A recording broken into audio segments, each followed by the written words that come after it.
Hello दोस्तों, आज हम बात करने जा रहे हैं कि टेली के अंदर हम टीडीएस की एंट्री कैसे करें और टीडीएस काट के पार्टी को कैसे पेमेंट करना है और टीडीएस को कैसे बैंक में जमा करवाना है। ठीक है, इन सब की एंट्री सीखेंगे हम टेली के अंदर। जुड़े रहिए इस वीडियो के एंड तक और सीखिए टेली में हम टीडीएस की एंट्री कैसे करें। नमस्कार दोस्तों, आज हम बात करेंगे टेली के अंदर टीडीएस कैसे कट होता है। ठीक है, तो पहले मैंने टेली को ओपन कर लिया है। टेली को ओपन करने के बाद अब देखिए, सबसे पहले अपने को टीडीएस को एक्टिवेट करना होगा। टीडीएस को हम एक्टिवेट कैसे कर सकते हैं, F11 करेंगे। F11 करने के बाद मुझे यहाँ पे जाना होगा, लास्ट के अंदर आपको दिखाई देगा यहाँ पर देखिए, enable tax deducted at source यानी कि टीडीएस, इसको यस करेंगे। जैसे आप यस करोगे यहाँ पे टीडीएस का आपको डिटेल्स फिल करनी पड़ेगी। भाई 10 का रजिस्ट्रेशन नंबर अगर आपके पास नहीं तो रजिस्ट्रेशन नंबर लगाइए। आपके पास 10 नंबर है तो 10 नंबर यहाँ पे लगाना पड़ेगा। ठीक है, डिडक्टेड टाइप, काटने वाला कौन सा है, कंपनी है, इंडिविजुअल है या एचयूएफ है। ठीक है, इनमें से आप डिटेल्स आप फिल कर दोगे। डिवीजन कौन सी है। ठीक है, यहाँ पे जो भी डिटेल्स आपको टीडीएस की डिटेल फिल करनी है, कंट्रोल लेकर मैंने उसको एक्सेप्ट कर दिया। वापस से कंट्रोल लेकर रहा हूँ, मैं ये एक्सेप्ट कर रहा हूँ। ठीक है, एक्सेप्ट करने के बाद अब मैं चलता हूँ अपने वाउचर्स के अंदर। अब देखिए, सपोज कीजिए मैं कर रहा हूँ कि भाई मेरे को मैंने कोई बिल्डिंग किराए पे ले रखी है। ओके, अब बिल्डिंग को किराए पर ले रखी है, मेरे को इससे टीडीएस काट के पेमेंट करना है। तो पहले मैं परचेज वाउचर के अंदर जाऊँगा। परचेज वाउचर में क्यों जा रहा हूँ, क्योंकि मैं सर्विस को परचेज कर रहा हूँ।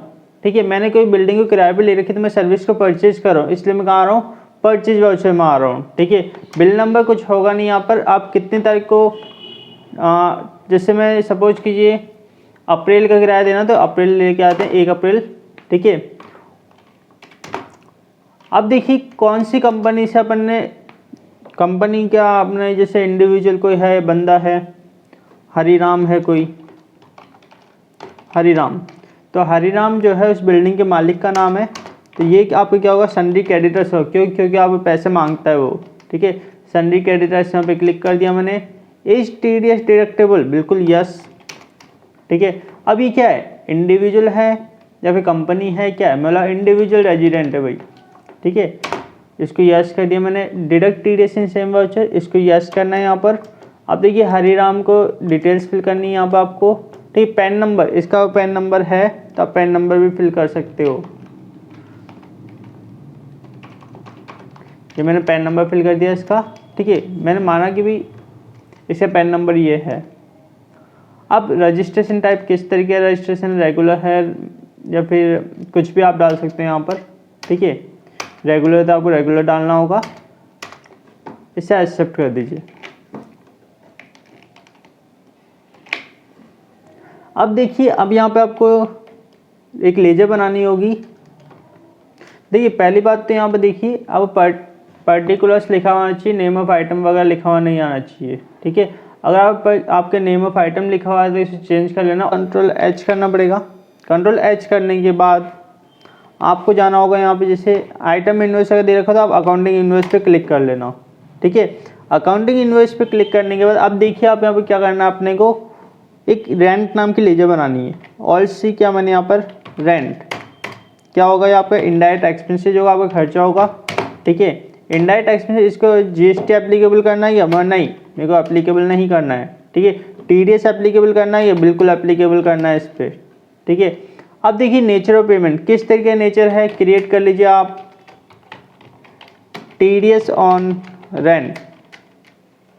सेक्शन कौन सा होगा, 194 आई लगा दो।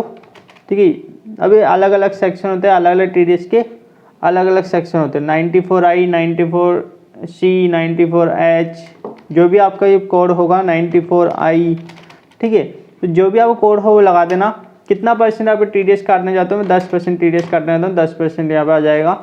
ठीक है, यहाँ पे अपन एंटर कर दो। यहाँ पे टेक्स्ट टाइप के अंदर नॉट एप्लीकेबल कर देना आप।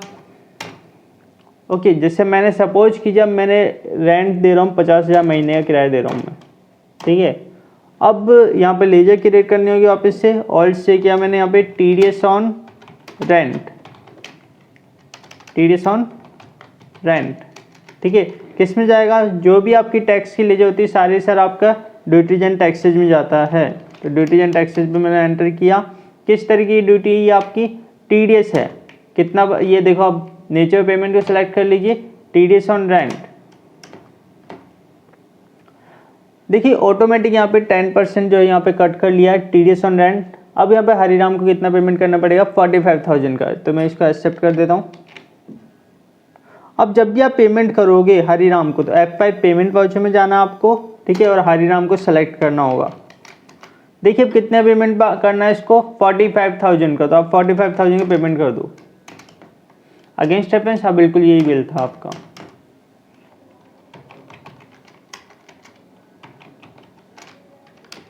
मैंने यहाँ बैंक के लेजर क्रिएट कर लिए। बैंक के लेजर क्रिएट करना, बैंक से आप पेमेंट कर दो, बैंक से आप पेमेंट कर दीजिए, ठीक है। चेक नंबर क्या है, चेक नंबर आप लिख देना, जो भी चेक नंबर हो, ठीक है, वो चेक नंबर यहाँ पे लिख दिया अपन ने। और यहाँ पे नरेशन में लिख देंगे भी आपने हरिराम को पेमेंट किया है, तो आप लिख सकते हो पेड टू